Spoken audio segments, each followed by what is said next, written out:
Okay. Cool. So let me start over. Our speaker for tonight is Dr. Sophia Song. We were talking a little bit before the event started, and she's super awesome, and I'm so excited for you guys to hear her talk tonight. She is a data science and data engineer at CoStar. Prior to joining CoStar, she was a data scientist at Accenture and at Cox Auto, and even before that, she was doing data science in academia.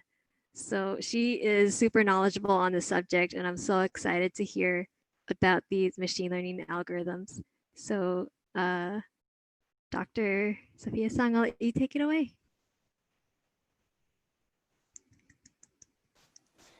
Thank you, Julian. So welcome everybody to join this event.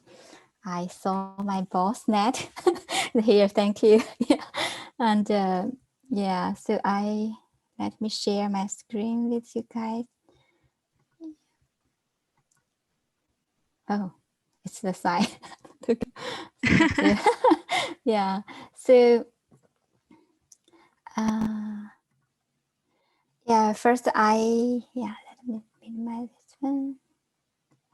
Yeah, so really appreciate the women who code this platform, provide this precious opportunity, and put all the people together to learn the machine learning algorithm and some knowledge. Tonight, I will focus on the decision tree and random forest. So before we dive into these two algorithms, I would like to introduce some machine learning fundamental concept.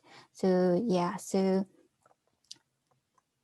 the first, let's to review about the machine learning concept. What is machine learning? So I would like to use the from Carnegie Mellon professor Tom Mitchell. He gave a definition about machine learning. Actually, he defined the machine learning is the study of computer algorithm.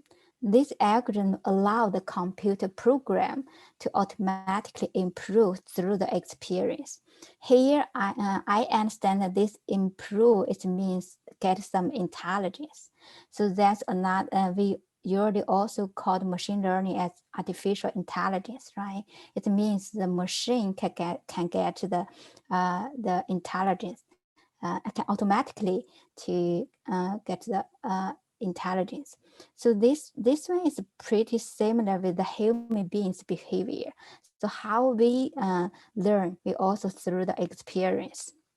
So, however, according to my own understanding, the machine learning or artificial intelligence is always driven by the human beings' intelligence. If no human beings' intelligence, I do not think the machine learning or artificial intelligence will exist. So this is the relationship between the machine learning, the artificial intelligence, and the human beings' intelligence. So for the machine learning, fundamentally there is basically there are two category learning algorithm. The first one is the supervised learning. The second, the unsupervised learning. And so the difference between these two types machine learning algorithm is it's their training, their data's component. For example, for the supervised learning, for the training data, we usually have the input data, also have the output data. So however, for the unsupervised learning, the training data, we only have input data. We do not have the output data there. So for the supervised learning, usually so through an algorithm to map the input and output to learn these internal rules, and then to apply this trained model to the new data or to the new instance. However, for the unsupervised learning, we only use the machine learning algorithm to detect or to discover the data's internal pattern or structure. So this is the two types of machine learning algorithm. So currently, the supervised learning is very popular. Most of the problem we use the supervised learning to solve. So however, in the reality, most of the data, our data from the sensor or from some monitor or from our some observation, the data we usually only have so it means we only have the data. However, if you label this data to get this output, it's very time consuming or labor consuming. So I mean, in the future, if we want to better to use the machine learning, I think unsupervised learning is maybe a very good direction to go. So because it can help us can use the majority of the majority of the data. Yeah. So for but today I will focus on the supervised learning, and because the decision tree and the random forest that they belong to the supervised learning. So for the supervised learning, there is two categories. First is the classification, another is a regression. So for the decision tree and the random forest, they can deal with these two different scenarios, so classification and regression. So I will explain what's the classification and regression in the following slides. So yeah, here for the regression and the classification. So the regression issue is for your output data is a continuous numerical data. For example, here I have example. If you want to do some prediction based on the annual temperature or annual precipitation to predict the dry matter production, right? So this one you can build up the model, the polynomial model. So use the temperature and the precipitation to predict in the future how this temperature and based on use temperature and precipitation to predict the dry matter production. So this kind of issue, it's a regression machine learning. However, if your output is a categorical data, not a continuous numerical data, like here, so if we want to tell the patient they get a cancer or not, there is only two output, right? Yes or no. Yes, it means this patient maybe got a cancer, but if no, that means that the patient is still healthy, right? So here is an example. We based on the tumor size to predict this if the patient get the answer, cancer or not. So this classification machine learning. So here is two different machine learning algorithm. So another thing I want to introduce the difference between the machine learning and the traditional program. For the traditional program, what's the difference? The traditional program we usually combine the program. For example, some you write some code, and the code combine the data, the input data. Then you got the output data. That's the traditional how the traditional program works. However, for the machine learning, it's a kind of opposite. So the machine learning, if you already will combine the your program to learning the input and output, they are how to map from input to the output. That relationship after your program learning this rules, the internal rules, you can apply your model, your trained model to the new instance. The model is already can automatically to predict or forecast or to classify. So that's the machine learning, how the machine learning works. So here I give a typical project, how we apply the machine learning into our project.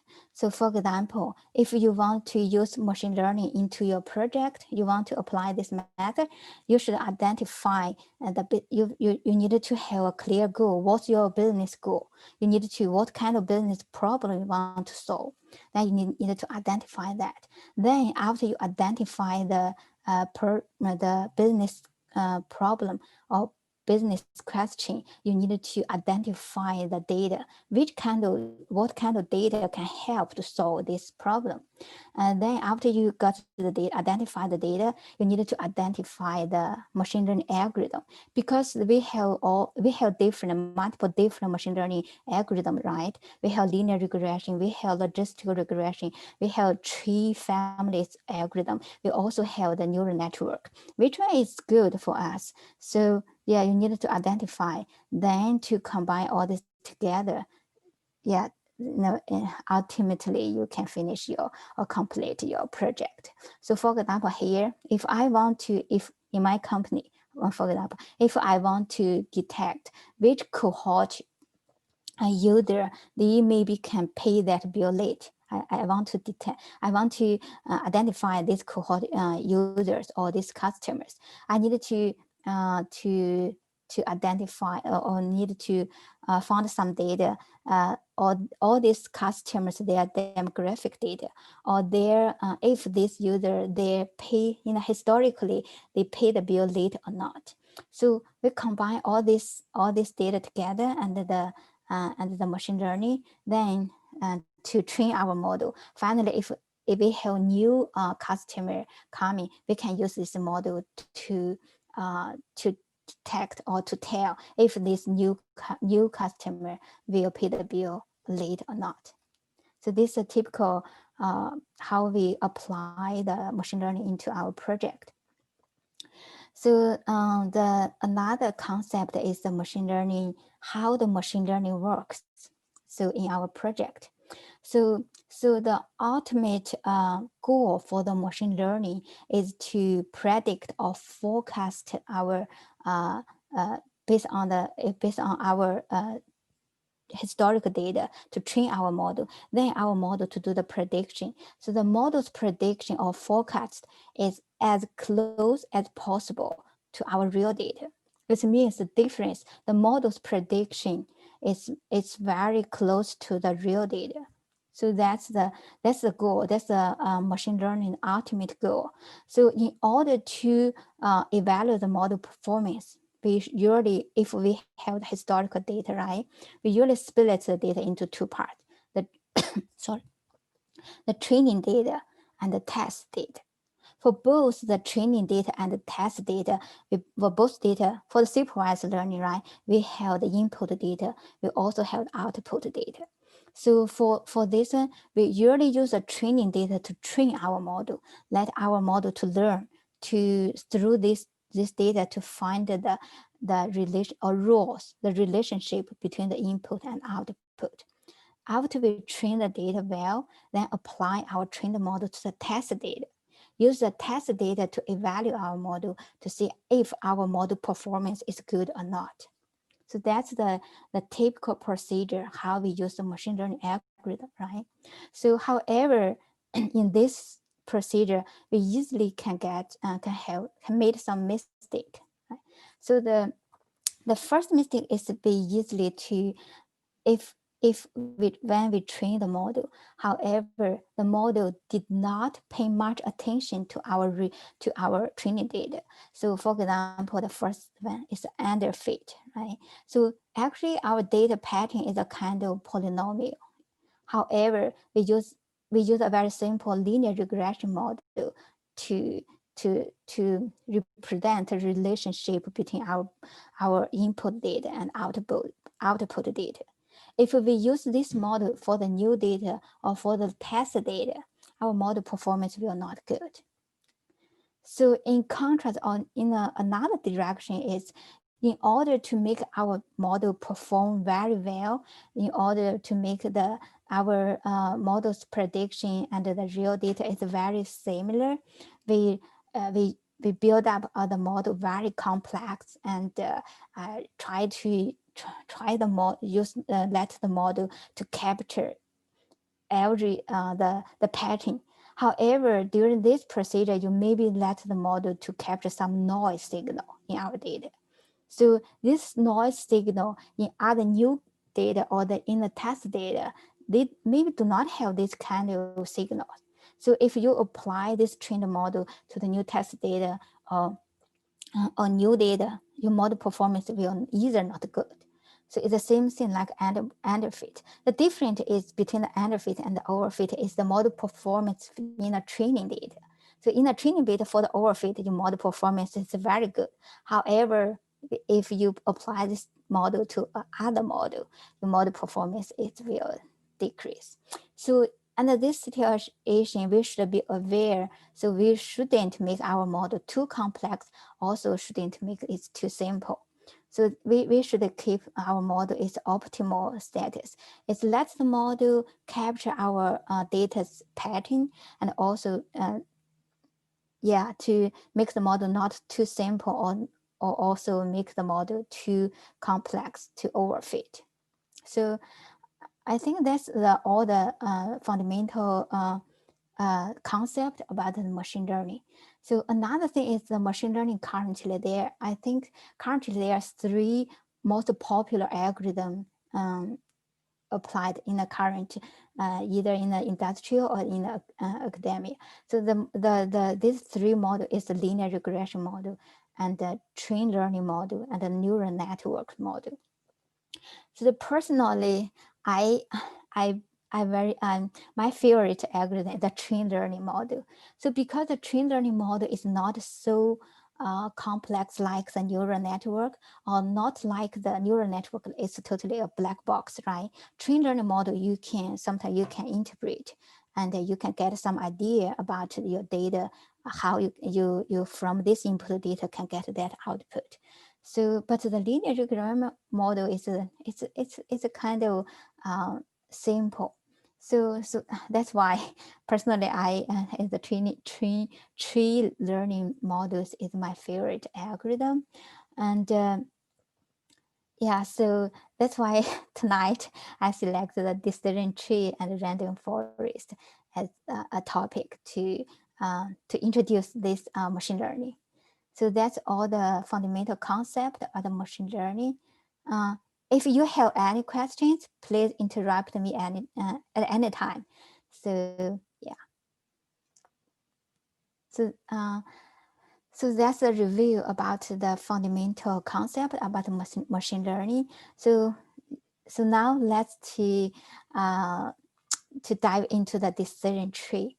This one. So first is I would like to introduce the develop history about the tree learning algorithm. So the tree learning family is a very powerful machine learning algorithm. It can handle the regression issue, also can handle the classification issue. So it's very popular. So at first, the first stage, the tree learning algorithm is only use the single tree to do the simulation. But here is the different versions, single trees algorithm, like the CART. It's a classification and a regression tree. So the first version, then go to the C4.5 and ID3. This is the different versions decision tree. However, in the later, some researcher or scientist or some engineer, they found the machine learning have some limitation. So it's easily to overfit or some limitation. They are very smart. They develop a random forest. The random forest is you put all the different tree together to make all these different tree at the forest to make the final output. So this random forest is a backend-based algorithm. What's the backend? Backend is a bootstrap aggregating. Bootstrap is a kind of statistical term, how you sample from the data. So you can randomly sample from your training data. So to create a subset of data, use that subset of data to train each of the individual tree. Then combine all these trees together, you can build a very powerful forest. That's the random forest. But there is another algorithm. Is a boost. The boost is a different algorithm. not like the bagging. Bagging it's a random to select. How so the for the random forest, each tree, each individual tree, they have the equal weight to make a decision to contribute to the final output. However, for the boost, it's a kind of sequentiality. For the first tree, we develop the first tree. If we learn some errors, the second tree will learn some lesson from the first tree. So step by step, you will build up a very strong learner. So, but in the final output, each tree have different weight to make to contribute to the final output. That's the boost. For the boost algorithm, they have the add boost. They also have gradient boost and XG boost. So so another difference between the random forest and the boost, the random forest, because each tree they can independently to run, right? You can so you can put one tree in one server, another tree in another server. So all the tree can distribute it into different server, can simultaneously to run this model, the each tree. Then after simultaneously to run each tree and combine all the results together. So you can run random forest in a parallelized computing. It's very time saving. You do not need cost too much time when you run the random forest. However, for the boost, you needed to they have a sequence, right? You need to finish the first tree, then go to the second tree, then go to the third. So you cannot distribute the tree into the different server. You cannot you only can sequentially to finish the whole procedure. That is pretty time consuming. So but tonight, given the time limited, we only focus on the first two, the decision tree and the random forest. So as to the tree learning algorithm application, because it's very popular as a powerful algorithm, right? It's applied into the different domain and different field, like the healthcare, artificial intelligence, environment science, and financial fraud detection. So it's a very popular, powerful algorithm. So so far, any questions? Yeah, okay. If no question, let's move on. Sophia, it looked Yeah. like we had a question in the chat. Oh, I'm sorry. I didn't saw Oh, it's the okay. question. That's what we're here for, is to let you know, so you don't have to like have a billion windows open. Uh, So he was asking, on slide 4, what mhm. does the large and small label mean on underfit and overfit? And it looked like that was referring to J.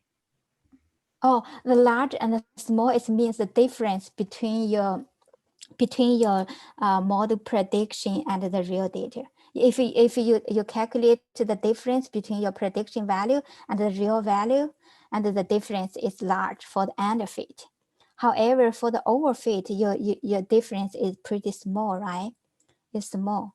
So that's the difference. It represents the difference between your model's prediction and the real data.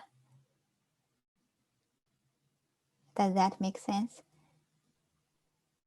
Yeah, that makes sense. I think that's Okay. what he was guessing, because they asked, is it referring to error? So it Okay. sounds like, yeah. Okay. Thank Yeah. you. Yeah. Let's go to, I think yeah. So let's first to understand the decision tree. Actually, the random forest is also the tree-based algorithm, right?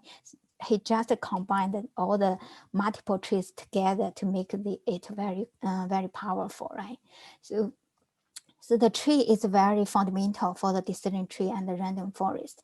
For the decision tree, we basically have three different components. The first is the root node. Um, so so the root node is means the first you use the first attribute or the first you features to split.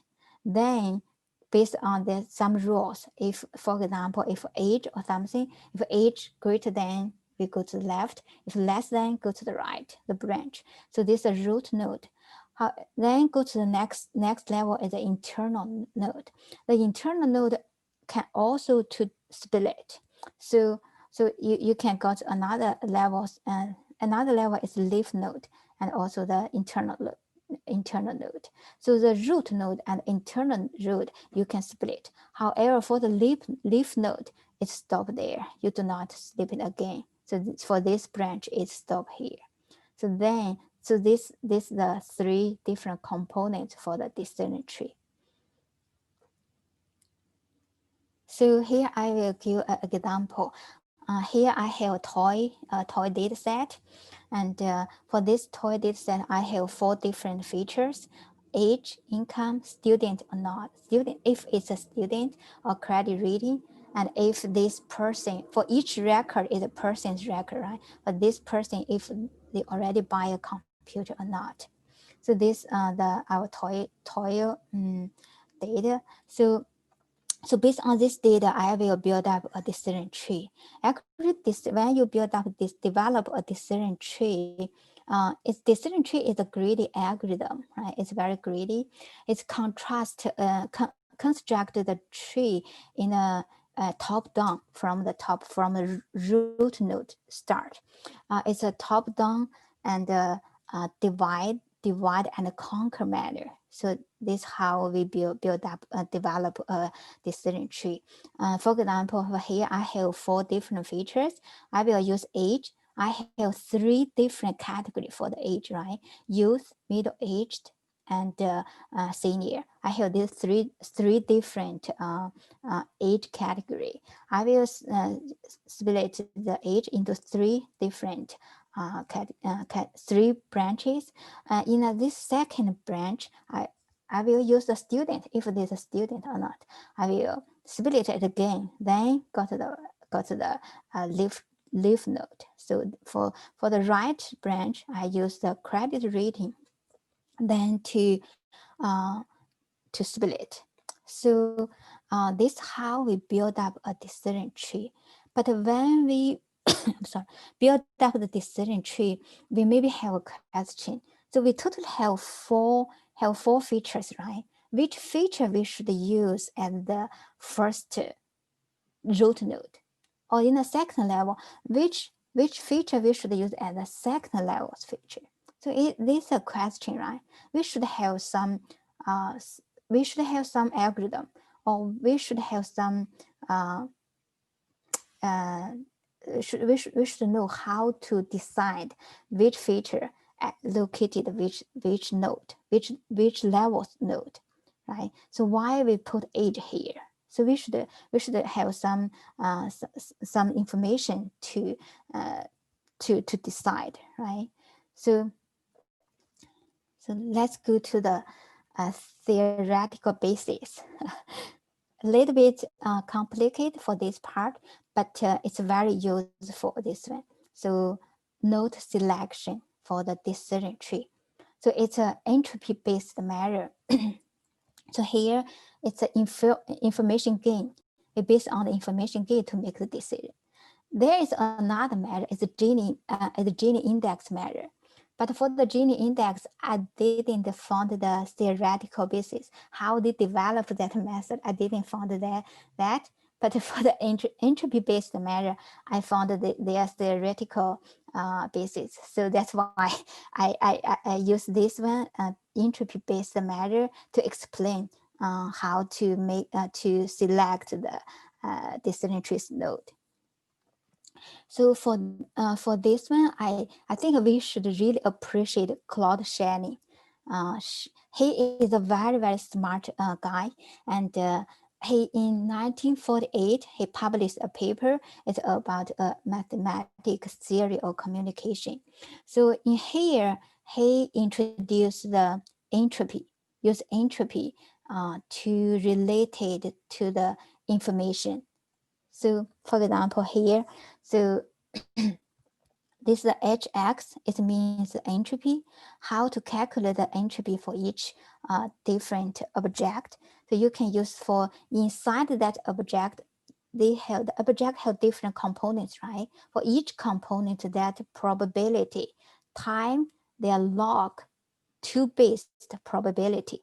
Then you use the negative sign. Why we put a negative sign here? Because the log 2, the probability is always, because the probability is in a range of 0 to 1, right? The log, if the log that value is smaller than 1, your value is always negative, right? So in order to make this order, make this log pi, this one probability to positive, we add a negative sign here.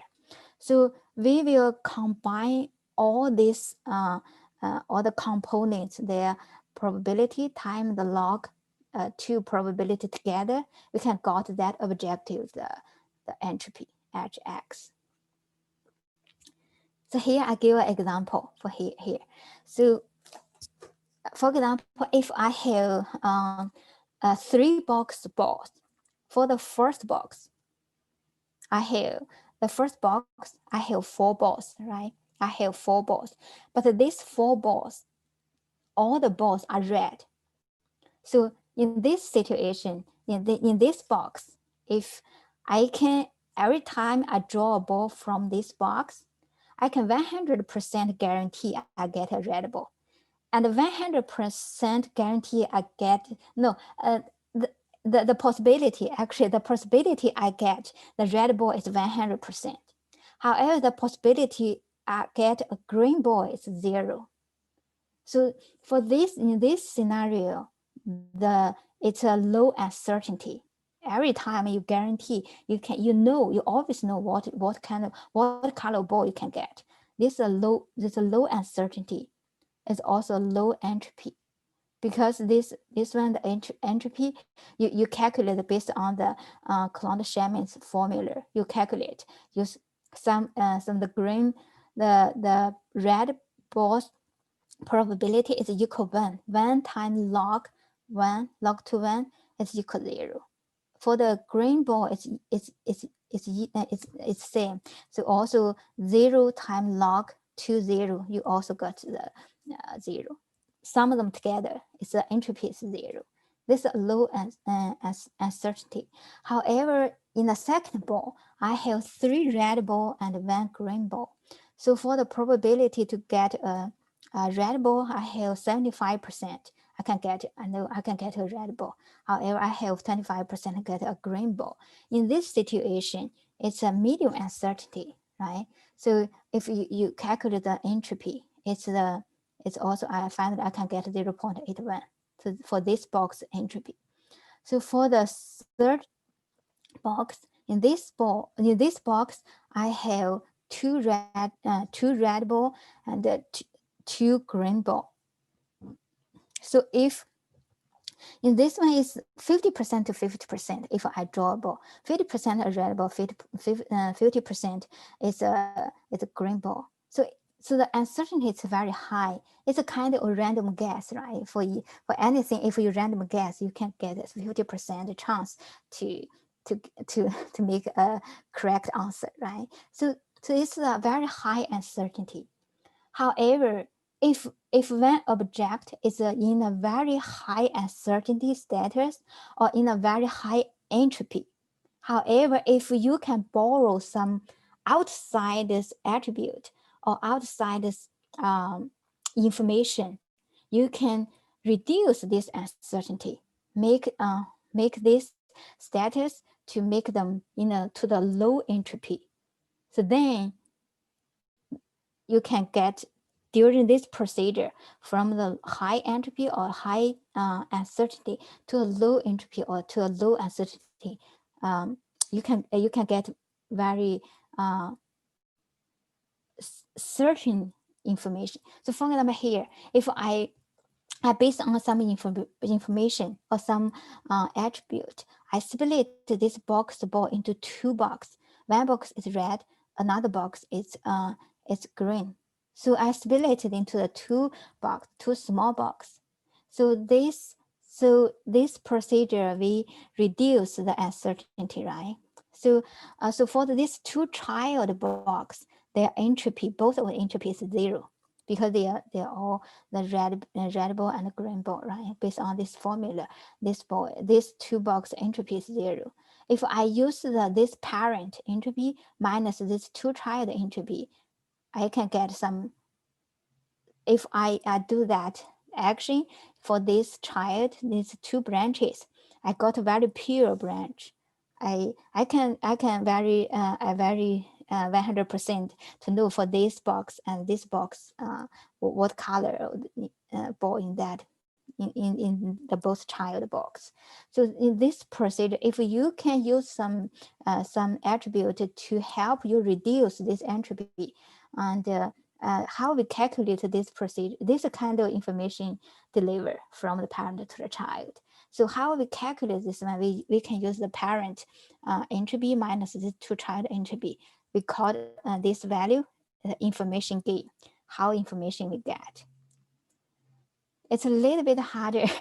It's a little bit, but I think it's very useful. So we can apply that one to the example. Here I give you an example of how we calculate this information gain, right?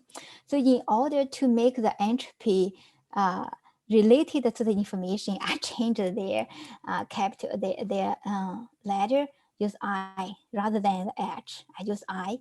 So this entropy, for example, in the garden, I totally have 80 flowers. Among these 80 flowers, I know all these flowers all already labeled, right? So the data is already labeled.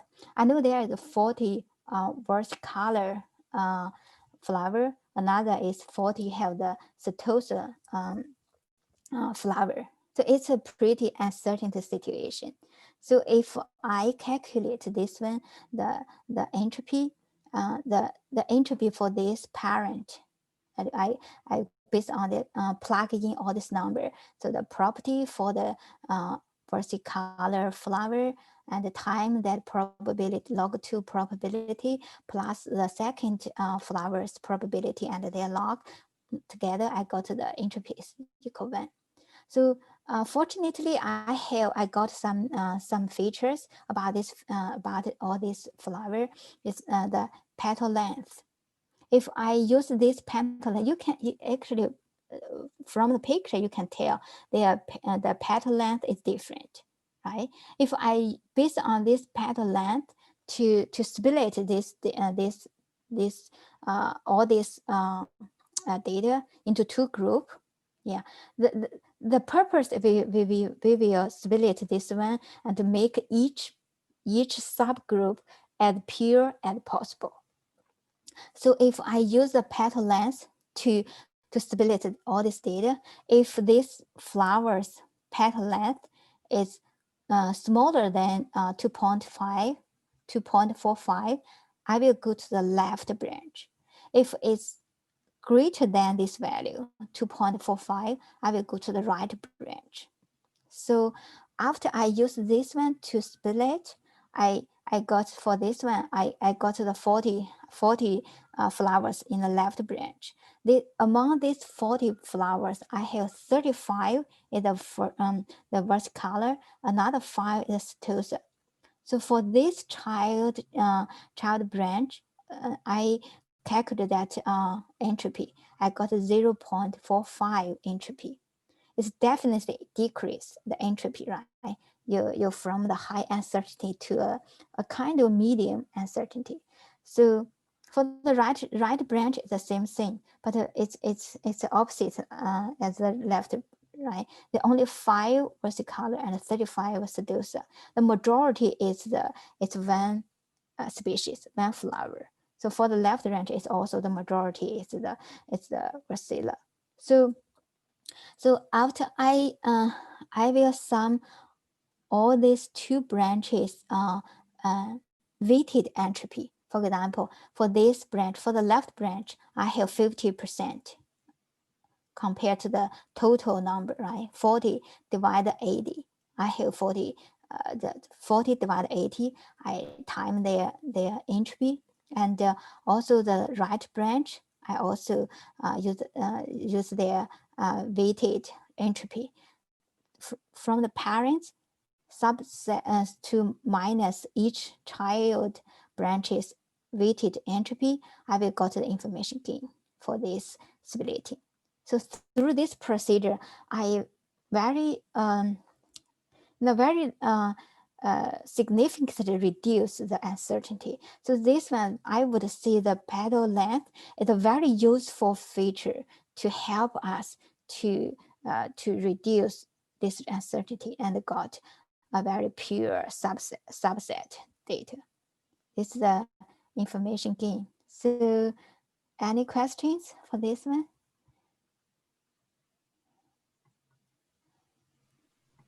I don't see any questions in the chat, but Okay, perfect. It means Amisha maybe, says that was great. Thanks. okay, okay. Yeah, let's go to the next. So that's the background about the decision tree. So let's move on to the classification. So decision tree, I still use that toil data. So so I have 4 features and one output, right? For age, income, student credit. So let's decide which feature should be a root node, which it means which feature is the most important feature. So I will calculate my this parent entropy, right? In this group, in the output group, I totally have 9 yes. I totally have 14 records. But among these 14 records, I have 9 yes and 5 no. So let me calculate this parent entropy. So use that formula and so 9 divided 14 times the log, that's 9 divided 14, 5, same thing. Finally, I get to the parent entropy is 0.94.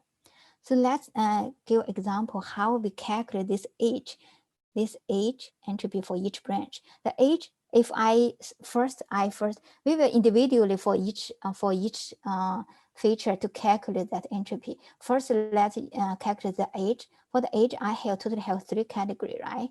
So for the use category, if I split the the whole data set, if I use age as the root node, I should cover the whole data set, right? Currently, we did not have any splitting yet. We will use the whole data set to do splitting. So the youth, middle-aged, and senior.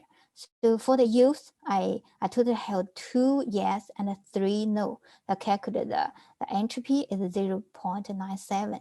For the middle-aged, I calculate because after I split in the middle age, all this group whole cohort user they will buy the computer.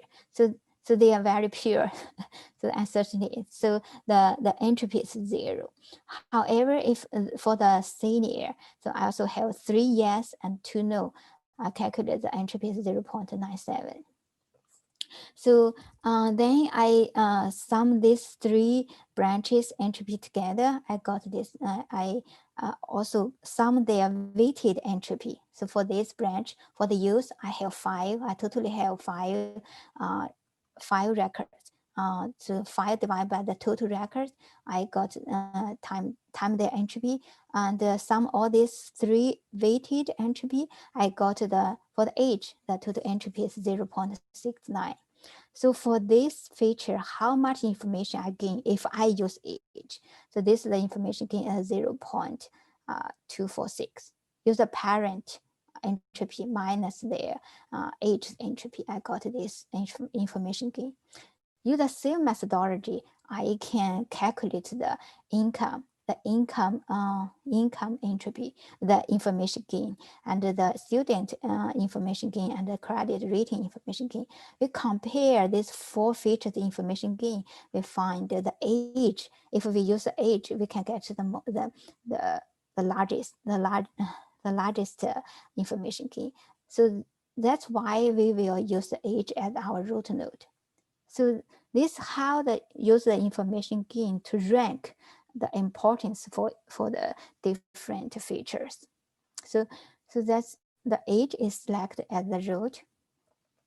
So now let's to build up the full tree. So Hi, after, Sophia. yes, Sorry. yeah, Sorry to interrupt. So we had one question in the chat. Is it okay okay, to? sure. So, yeah. So Andrea was asking, does the order of the features you evaluate matter? Is Actually, it doesn't matter. You will include for here, right? So you totally have 4 features, right? But you will calculate each of them.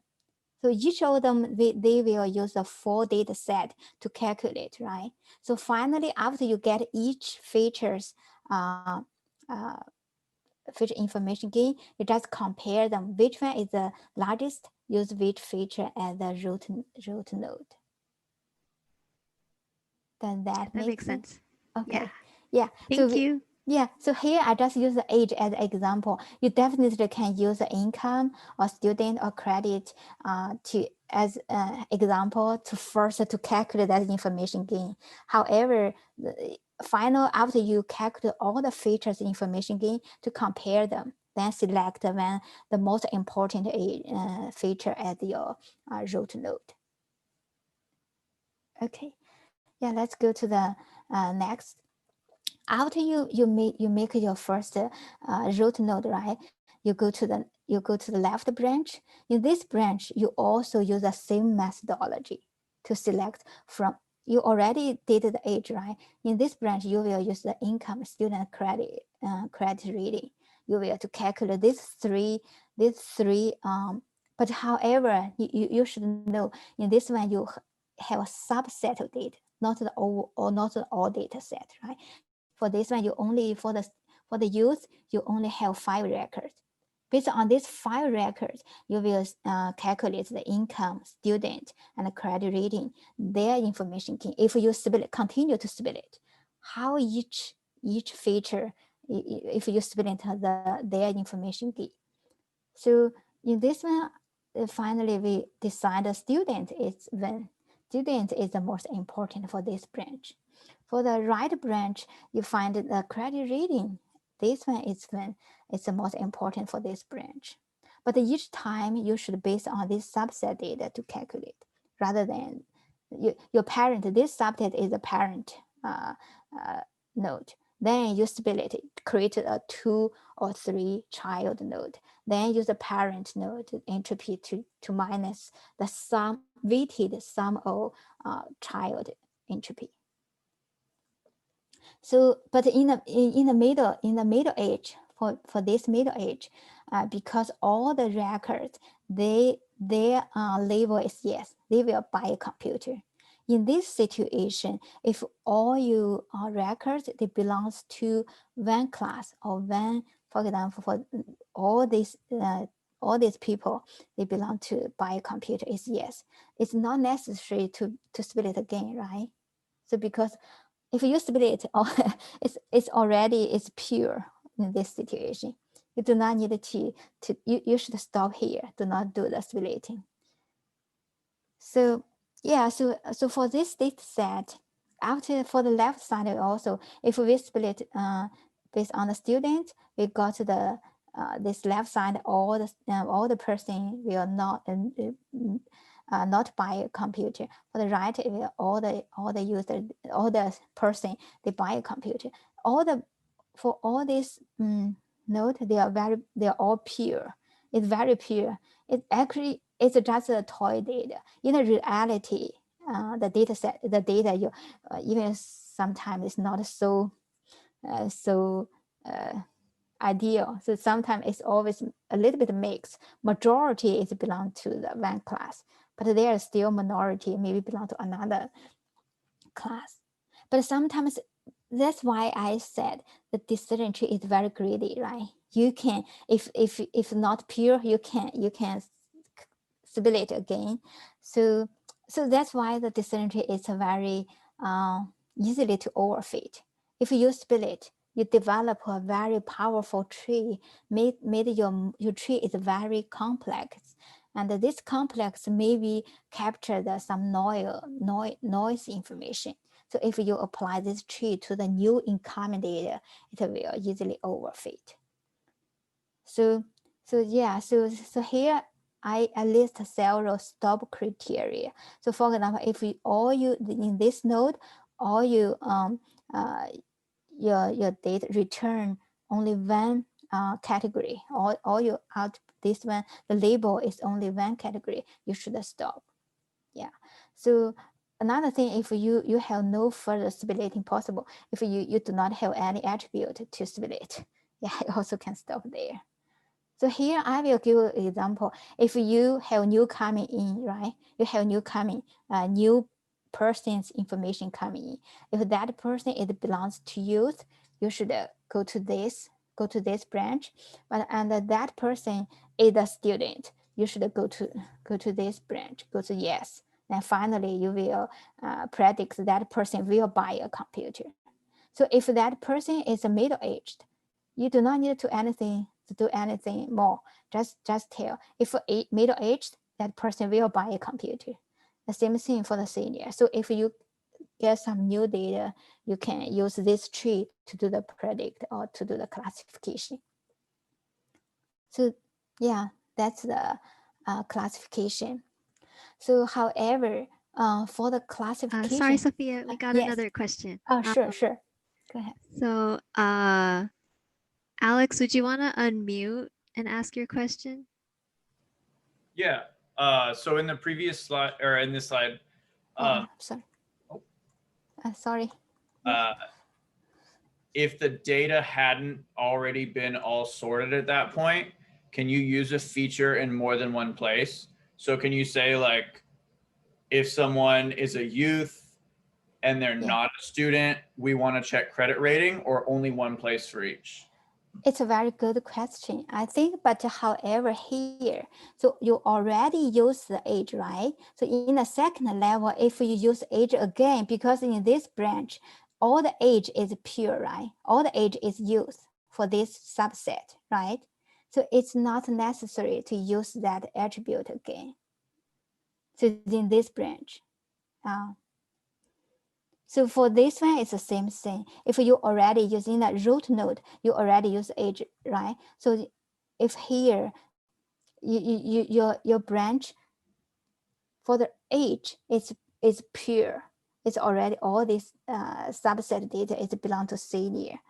I think it's not necessary to use age attribute again, even in the following levels node. Did I? Thank you. Yeah, so this for the classification. However, for the regression, yeah, this is a very good question. Let's go to the, yeah, for the regression, maybe a different scenario. And then I think Amoli also had a question. Would you like to unmute and ask? If not, I can always read it too.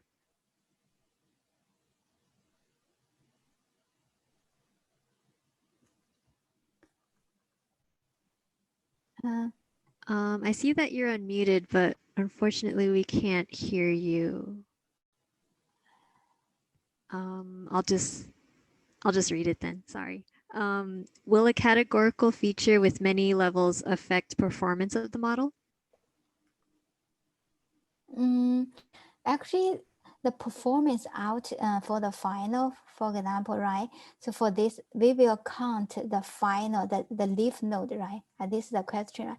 For the leaf node, how many, the leaf node is a decision node, right? So if this student or this person buy a computer or not, we will, if for the new incoming data, we will, so based on this tree, to make each person go to the each leaf node, and to compare the leaf compare our model prediction and the real data. So right, so I think it doesn't matter how many branches you split. It's I do not think the uh, so this one can affect the model performance with many levels. Yeah, for example, for the age, we have 3 levels, right? But however, for student, we have only 2 levels. So I do not think it's a factor to affect the model performance. Yeah. Cool. Thank you for the questions. Yeah, thank you for the question. Yeah, so let's go to the here.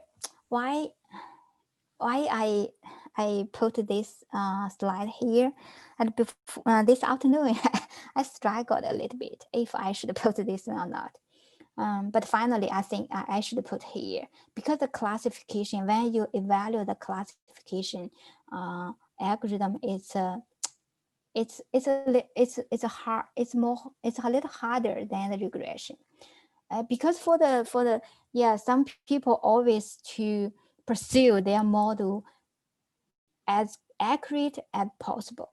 However, if we only use accuracy what's the accuracy? If your model's output is correct labeled, divide by the number of correct labeled, divide the total records, then you get the accuracy, right?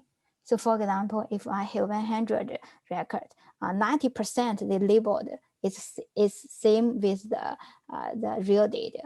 My model the accuracy is 90%.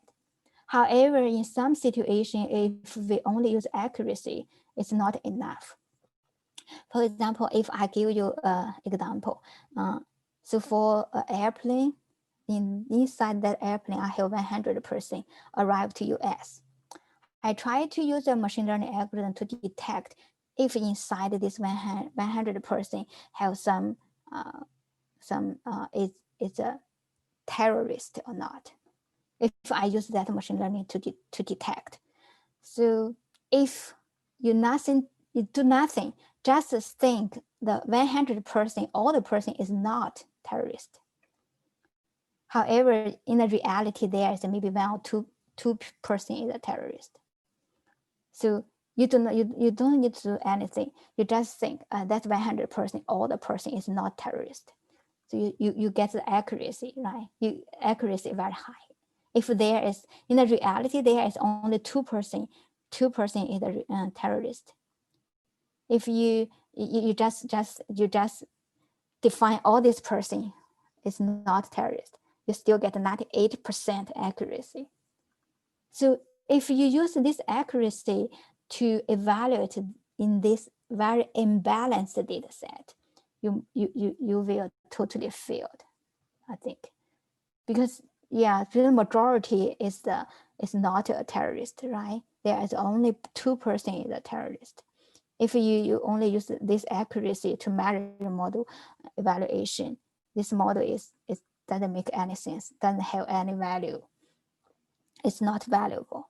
So so that's why when we evaluate the classification issue, we should use combine different function or different. For example, if I want to classify the picture into a cat or dog, right? So the actual class, they have cat or dog.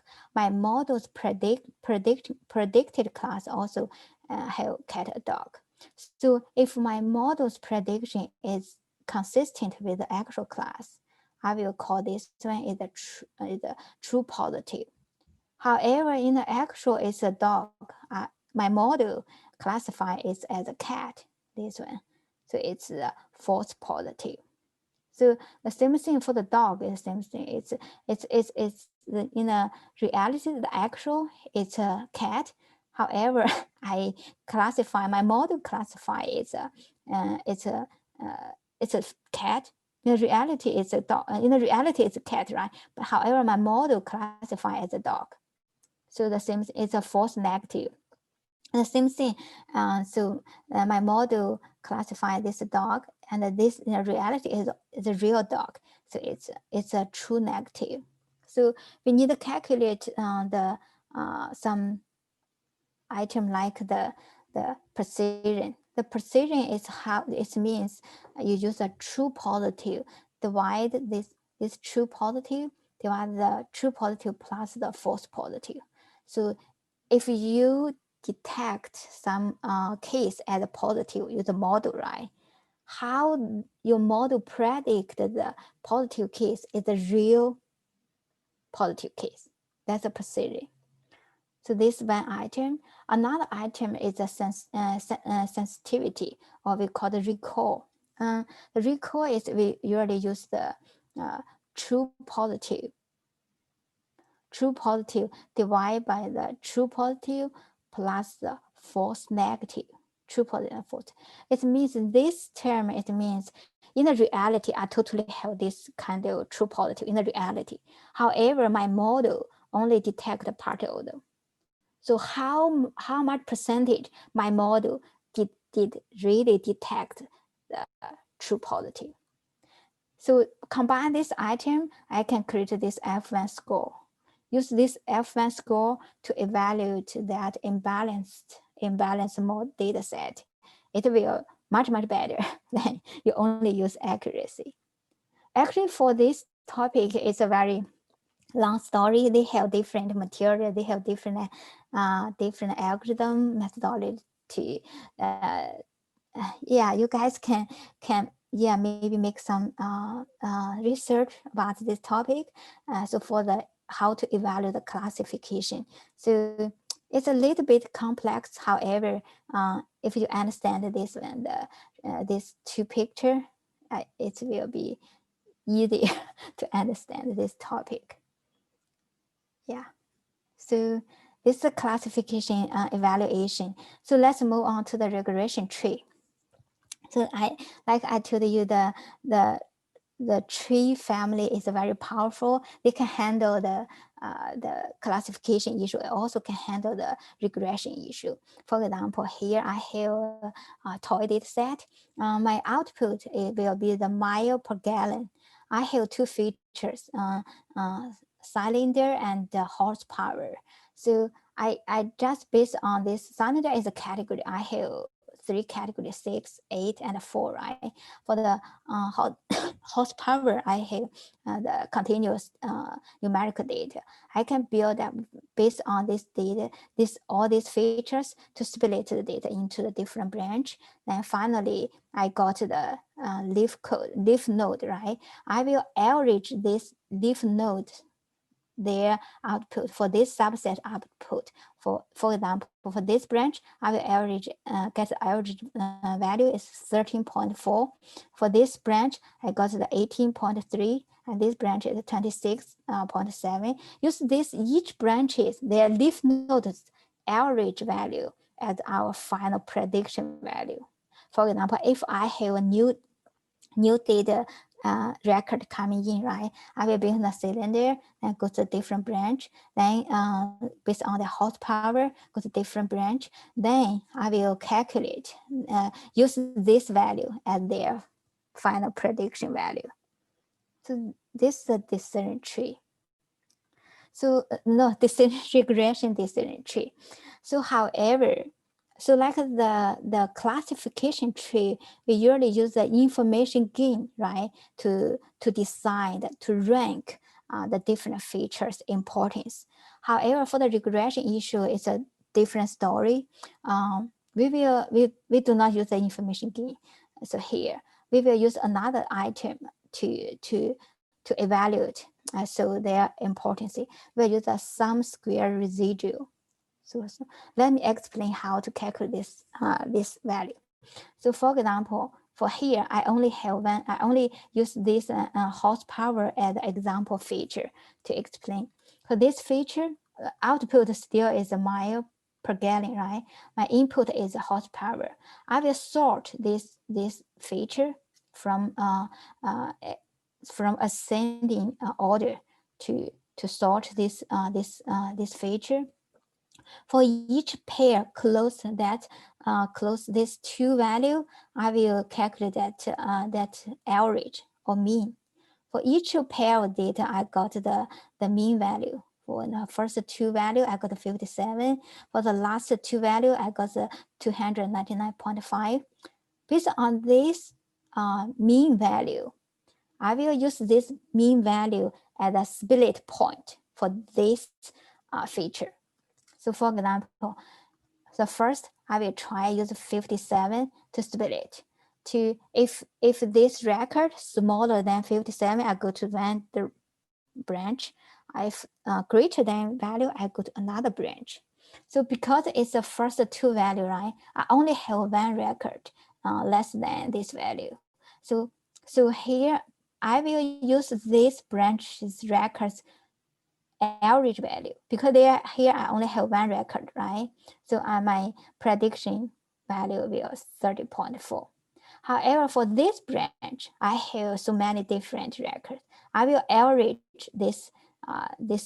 all this value to got another value. This 19.8 at my predict value for this point, for this splitting point. Then I will calculate the difference between the prediction value and the real value. The difference, then the difference is another word is called, we call it residual, or also called it error. So it's the same thing, the difference, residual, or error. So we will calculate to square all this residual, sum them together. We will got one value. And for the 57, I calculate the sum of square is 1063. So same thing, I will calculate the next splitting point, 65.5. I will use this as splitting point to split the data. Then, so for this one, I have 3. For the one branch, I have this 3, right? This 3 value is less than this value. But however, for all the rest of it is greater than 1, go to another branch. So then I will average this 3 value, got a predict value. For the rest of them, I get the average, got another value. So for the 65, I got 828.8 sum of square residue. So one by one, I calculate each of them to calculate that sum squared residue. For example, I plot them here. Plot from 57, 60, 55, and 78.5 each one. So I will find this lowest for the sum square residue. Use this point, 118, as the final split point for this feature, only this feature. Yeah. So any questions? I saw maybe some questions.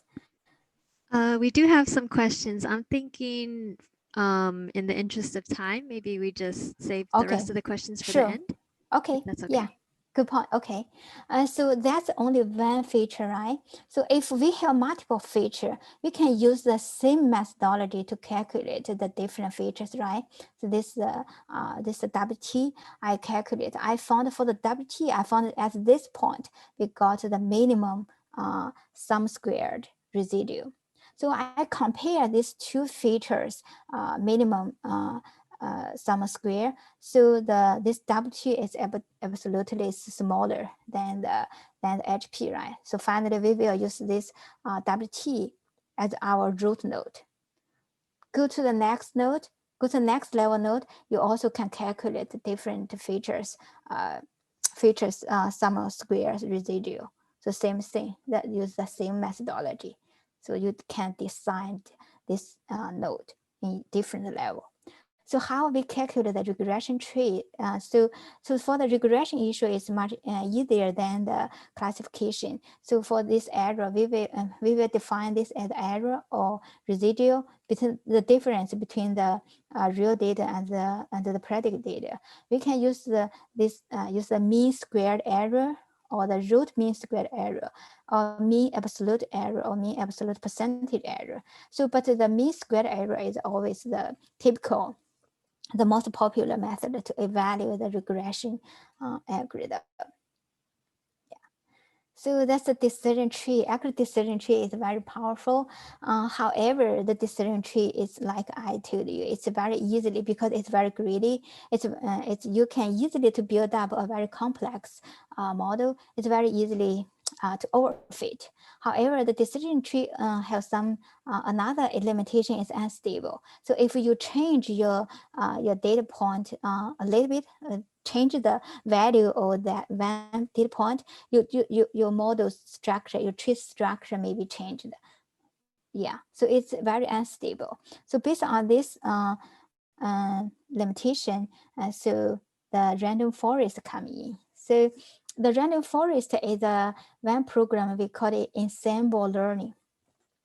It's when ensemble learning it's like the name, we will ensemble different algorithms together to use all this, integrate all that information, all these different algorithms output to make a final output. We maybe can vote, make the majority output. For example, the classification, right? For classification, majority learner they vote to one class. We will take that class as a final prediction. For the regression, we will take an average for all different learners. Their output to average them to make as a final prediction. So I think this a kind of, I think it's very easily to understand.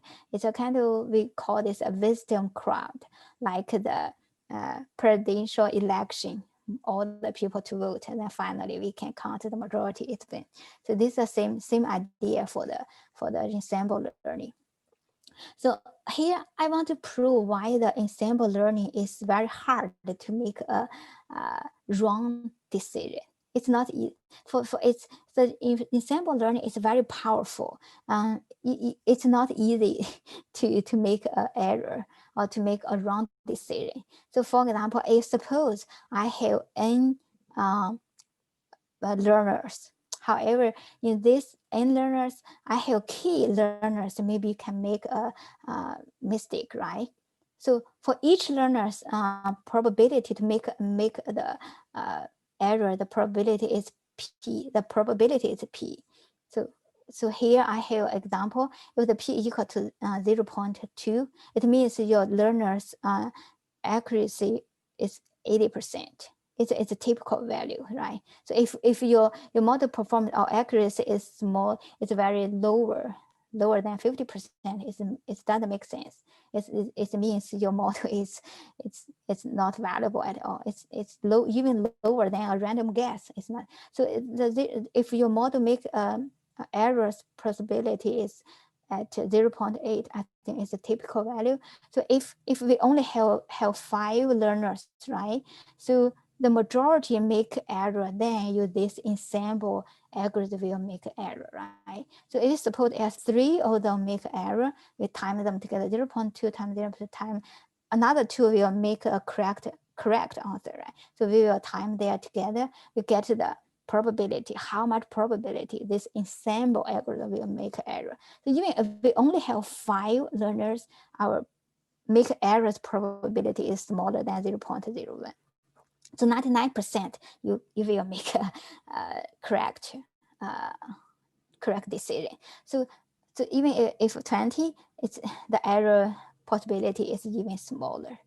So that's why the ensemble learner algorithm is really a powerful algorithm, right? So for the ensemble algorithm, like I mentioned, we have 2 different algorithms. Back-end-based random forest algorithm are also both post based ensemble learning algorithm. So yeah, so here is the concept that when for the back-end algorithm, and it's a statistical sample method. So after you, for example, if you have a set of data, training data, you will take some subset of the data as your sample to train some model. After you train, you can put the data back, go to back. You can, when you take another subset, you maybe can replace some records, right? So this is a bootstrap. But for the, you have another option is you do not want to replace the record. You after you take up, never put back. That's a cost of pasting. But for the random forest, we use the first option. We can replace the records. We also can replace, for example, if you have multiple features or columns, you can also, this time you subset several columns, several features. Next time you also can some of the similar features. So this situation, your feature can replace, and your records also can replace. Yeah. So Yeah, I think that's that's the random forest. So random forest is in a scikit-learn. We usually have the default number, how many trees you should use in this random forest. Is usually the default value is 100. So for the random forest, because it's a backend based algorithm, right? So you can develop each tree so independently. Well, all the tree have no relationship. You just each tree include a subset of data, but all the trees are totally independent. But for the random forest, because this algorithm, it's a kind of you can group the tree to as full as possible. It means you do not need to predefine how many depths I should develop the tree. You do not need to do that. You can develop your tree to a full size based on that subset, and then finally you will vote this tree to get a prediction. I think that's the random forest. The random forest is like the decision tree. You can apply to regression or to classification. You also can handle different the features, different type features, categorical feature or the numerical feature, the continuous numerical feature. Like I told you, because the tree is totally independent, the computation is very fast. You can distribute the tree into the different CPU or GPU, different server. It's very fast, and so it can handle non-linear interaction. Yeah, it also can do the variable selection. Yeah, so I think that's the lecture. I will it's demo time. Yeah, sorry. I want to start from the first. So the demo here, I use the Jupyter notebook. It's my table in my terminal. I go to my, why I cannot input what's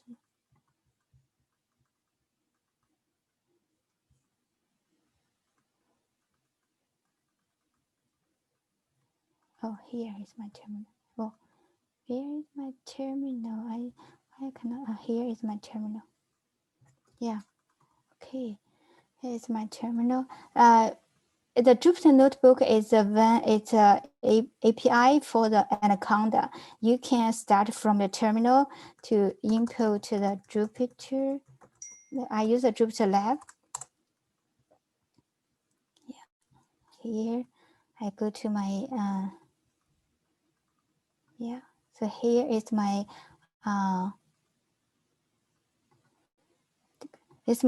decision tree. Yeah, this one. This one. I'm sorry. I just closed my this one.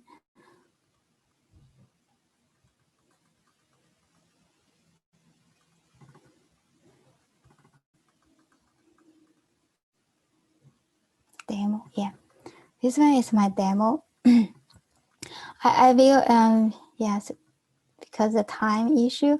Well, so first I will use the to demonstrate the classification issue. I will input all the because the scikit-learn, they have their own data set. I will use their data set to do this classification decision tree. So first I load all this package what I need, and then load the Iris. Iris is a very famous data set for the educational purpose. So for this one, I will, so for after I load the data, I will get X as my input data, Y as my output target value. So I will define this two data set. Yeah, let's see the data set. And then I split the data into the training and the test, right? The training input, training test input, and the training output and the test output. Yeah, let's do that. And then I use the decision tree to simulate the this to use the model to train my to train my decision tree classifier. So here is a criterion you can select as entropy. You also can use Gini. So sometimes you can define the depth, tree depth, and you also can, yeah. So here I will so define my tree and use my data to train my model here. So here the decision tree is very it's a very powerful. You can use this when you can to show your tree, how your tree split your data then here. So this is a decision tree. For the classification, you also here you can evaluate model. So your model performance score or something. So here I use the random forest to do this classification and to evaluate your random forest model's performance, because this toy data, like the model performance equal to this one is equal to 1. It's 100%. It's really, but in the reality, it's in the real data, it's totally cannot. So here is another demo of the regression. The regression here, I also use the random, the decision tree and the random forest. Here I usually, in order to make it, you see all the column of your data frame, you can set the columns or rows, how many columns, how many rows you want to see. This one. Then for this data set, I download from the Kaggle to use the decision tree and the random forest to predict the house price. They totally have 81 features. So first we need to understand it. This data is not like the Aries data. Aries data is pretty simple. However, this data set I download from the Kaggle is a competition data set, right? So this data set is still pretty small. It's 4,000. So first I needed to check each data's category. So what type of this data? So I define a function to detect what's the type of this one. So the first so I totally have 81 columns, right? I have 38 the data belong to the numerical feature, and 43 column belong to categorical feature. So so here I will want to detect, because in the reality the data pretty messy, right? You want to know how for each column how much percentage the missing. So you need to understand it, right? So here, if the missing, I got the information about the each feature's missing percentage. So for this one, for example, the alley, the 93% already missing. This kind of feature you can throw it away, or this, yeah. So you based on this this one, you missing value is 99% or all missing, you also can throw it away. So now after you know the missing value, you also you want to know the relationship from the attribute to your output. So here, and also the relationship between the different features. Here you can see the sale price is our final output, right? So you can based on this this correlation matrix, you can know which feature is the most important feature to affect your sale price. You also can know each pair of these features, if they are really created together, they're really high correlated. You can select only one of them as your final input data. So that's the purpose. You also can here, so based on the correlation matrix, you can sort which feature is the most correlated to the sale price. That's the data processing. That's understand data. So here, after you understand data, you maybe can drop some unnecessary data set to drop that data set. So also you need to, if you need to detect if your data set is outlier or not, you need to define for each variable, you define a threshold. If the value is beyond this threshold, you can throw it away for that record. So for here, I defined my outlier feature too. So here is an imputation. You also can, based on the different categories feature, you do some imputation. For this one, I just give you guys some general idea given the time, so we can do all this one, all these different type of data, how we should use different imputation strategy. So the feature is for some feature engineering. For some feature, if they are text data, there's some text there is not numerical. You need to encode all this for all these features. You need to, yeah, that's the purpose. Do some data engineering or feature engineering. Yes. So yeah, I think that's all the data processing is in the reality. Data processing like that is very time consuming. If you want to make the data ready at the input to the model, you need to put much effort to make your data make sense and also as clean as possible. Here I split my data into the training and the test. So I also set up some hyperparameter to use the grid search to search which hyperparameter can make my model perform better. So here is hyperparameter, this is the decision tree. So now the tree is training. So after training, you can, yeah, because this data set is a little large, it's a larger data set. It take several, maybe one minute. This is a decision tree regressor, the previous decision tree classifier. So yeah.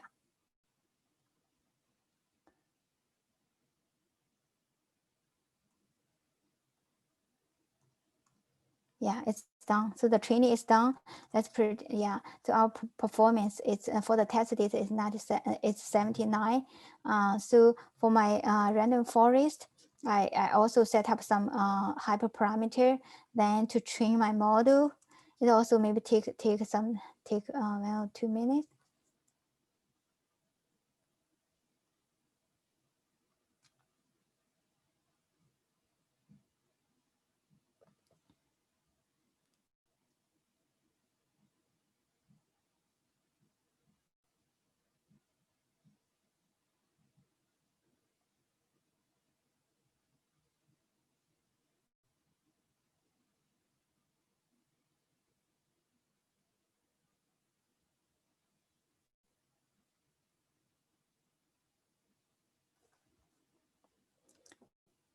So it's a little bit slow.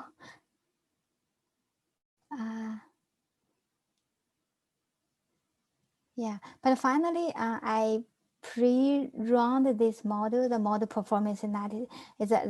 For the test data, it's 86. So it's much better than the decision tree, right? So this power, it's crowd wisdom of crowd. So you ensemble, it's an ensemble power. So you put a different learner together, then you will definitely improve your model performance. So yeah, after it, let it running. So I think, yeah, so the decision tree, and the model performance, it's not good at the random forest. However, if in the future you use the both algorithm, it's also maybe better than the random forest. But yeah, I think that's my talk tonight. And yeah, sorry. Yeah, I maybe need to have it stop my share or Julianne. So what's Thank you so much, Sophia. Give you a yeah, round of applause. yeah, I'm sorry, it takes too long time. Oh no, Yeah. that wasn't long at all. You taught us so much in like so Yeah. much detail, and we really appreciate you. Like put like probably 3 college classes into like 1 hour, so we really appreciate it. Yeah. I'm going to quickly pause the recording before we get to questions, just for some announcements. Cool. So I think we left off on Andrea's question about how the threshold is calculated. Andrea, if you wanted to unmute and ask your question, that's fine. Sounds good. Similar to the question that Anu asked after my question. That's true, yeah. It was in like slide 19, and at the beginning, how do you compute like the HP is greater than equal than like 192? And also, how do you train that beta length? It's like 2.6, the threshold for that during training process. Okay, so for this figure, I just give example how the regression tree works. For this, with this value, it's only a temporary value. However, how we decide each splitting point, here I showed here. So for this one, for example, for this one, the HP, I calculate each pair of this data's mean value, right? This pair value or this pair. So I compare each pair of their mean value. And for each this mean value, first I use from the first one to the last one. Each of them I define is at a splitting point. For example, for the 57, I define as a splitting point, right? If I splitting point, it means if the value, the record smaller than value, this value go to one branch, greater than with this value go to another branch. So for example, here I only have one value smaller than this value, right? So this value, I will take these groups, their output, their average, the group average as my prediction, predict value, right? For another branch, I will use all this data. This I totally have two branch. First branch is only have one value. For this branch, I have all this, the rest of value, take an average. So put all this average as on my final prediction value. Then compare the prediction value with the real data value to calculate that difference. We also call this difference as the residual or the error. So I sum all this squared residual together. I calculate this threshold, the total sum squared residual. For this 57, I got this value is 1016.3. So use the same method for this one. I use this one as a splitting point. Then to split, here I have 3 records smaller than this value, right? And all the rest record is greater than one. So create the 2 branch. For each branch, for their output, I will use the average this value as the predict. For this branch, use all this record average value to add a predict value. So then use this predict value compare with the real data and calculate the difference. Then sum this difference squared, get sum the squared residue, sum all this together. I got this value for the 65.3. I got this value. The same thing for example here 136.5. I use this as splitting point, right? So for all the about this record is smaller than this one. All this the rest records are greater than this one. I created the 2 branch, right? Greater go to this branch, smaller than go to another branch. Then calculate based on their output. They calculate the average and the prediction. Use the prediction value and the output, the real data to calculate that sum squared residual. So for each splitting point, I got their sum squared residual. So then I found this 118 as a final splitting point. Because this splitting point, I got the smallest, the minimum sum squared residual. So this example, how we determine for one feature, how we determine the splitting point. Doesn't it make sense? Yes, thank you. Okay, perfect. Yeah. Awesome. And I think that was, like Andrea said, that was a news question as well. And Yeah. there's another question from Mitra, but I think they had to leave early. So we'll skip to, Amoli also had another question. Do you want to try your mic again or?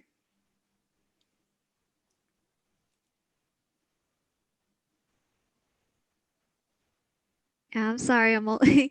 I can see you're unmuted, but I'm not able to hear. I'll just read your question then. Can we use median instead of mean to average numerical values in the regression tree? I I'm think trying it's to remember which slide that was Yeah, asked on. this average. Yeah, so for example, this one we usually for one bridge we average that one. I think it's a good point, but in the typical they propose use the average, but the median.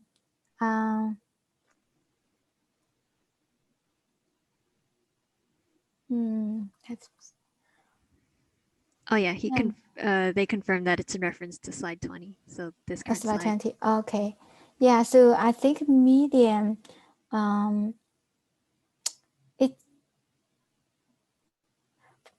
Actually, I don't know. I never tried it, to be honest. I always use the average because the random forest, they have the default algorithm, right? For the scikit-learn. I think the default method we use the average. Yeah. So if you use the median or use the yeah. So I don't know. Maybe you needed to change their code.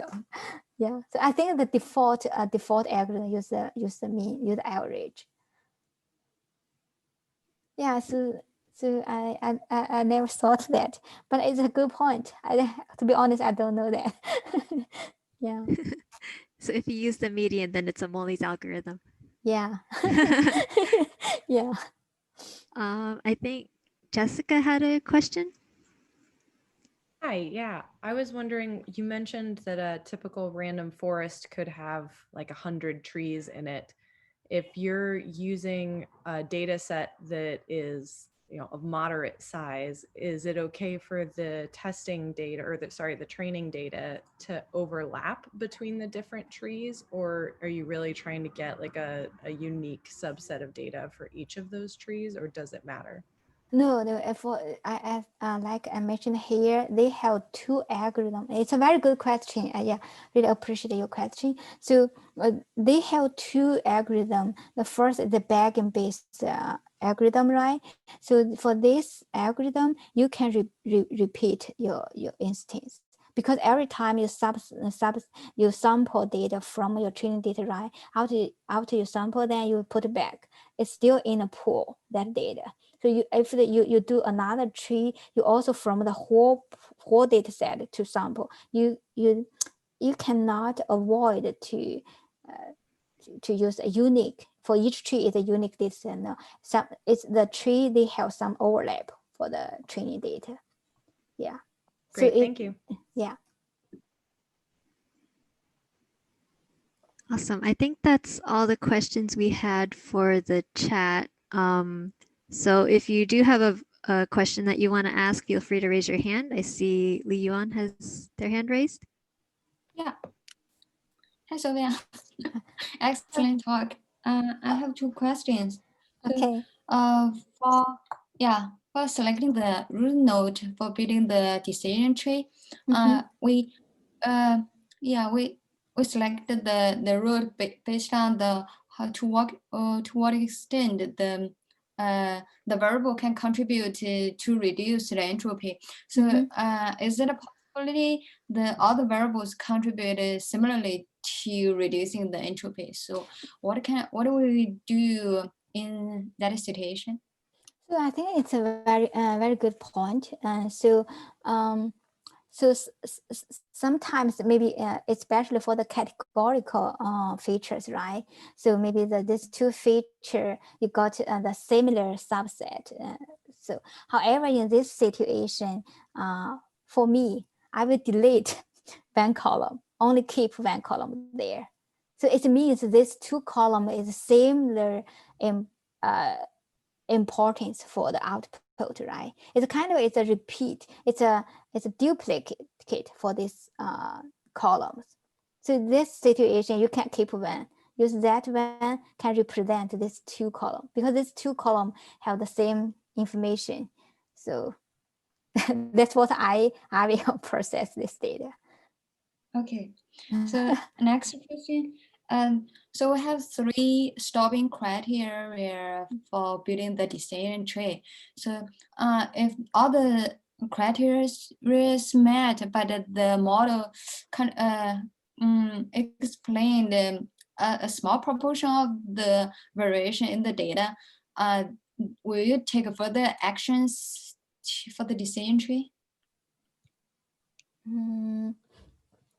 Actually, the decision tree, they have like my demo, right? So they have the different they have the hyperparameter here for the decision tree regression, right? So they have the hyperparameters that you define this. So so for example here, define that you minimal sample in that leaf. So it means if your sample, your records number is smaller than this threshold, you can stop. So you can define, you have many different methodology to stop your trees develop. I don't know if I answer your question. Yeah, yes. I mean, if the procedure for building the decision tree stopped because of meeting those 3 criteria, but the model explained just a small proportion of the data variation. In that situation, we take further actions, and what kind of action will you take? So it means, I think according to my understanding, you did not have enough data. You maybe one solution, you needed to collect more data. I think this one solution. Another solution, if you already have enough data, you need to maybe use the random forest as your another algorithm to do this prediction or forecast. Okay, so I think this comes to my last question, because like the first 2 questions, usually they will be related to the small data sets. So what kind of how large the data sets should be for will be suitable for building the decision tree? I think it depends on the different business problem. I think if your business problem, I think yeah, it's really project wise. Yeah, it's different. So for the typical for my project, we usually have the records at least 10 to 100 or 200 thousand rows records. It's a the typical, but it's totally. I think it's totally project depend.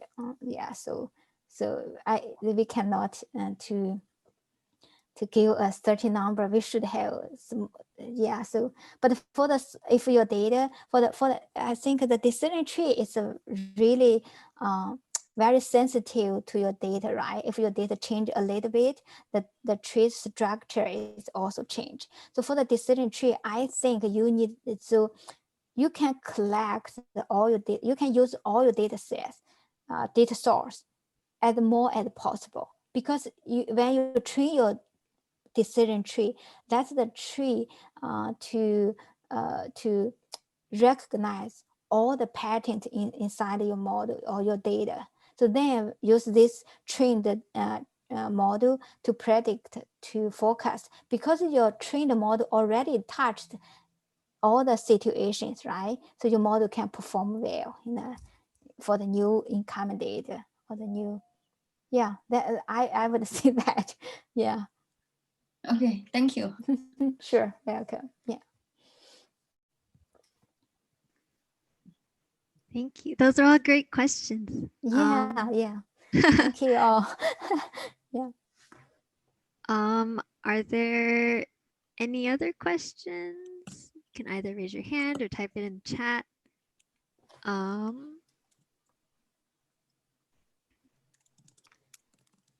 It doesn't look like there are any. So another round of applause, virtual round of applause for Sophia. Thank you. Thank you guys too. That was amazing. Yeah.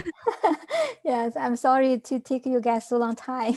Oh no, don't apologize at all. Yeah, this yeah. is amazing. But yeah, thank you so much. And yeah, sure. Good night, everyone. yeah, have a good night, everyone. Yeah, Good night. Thank you for, yeah.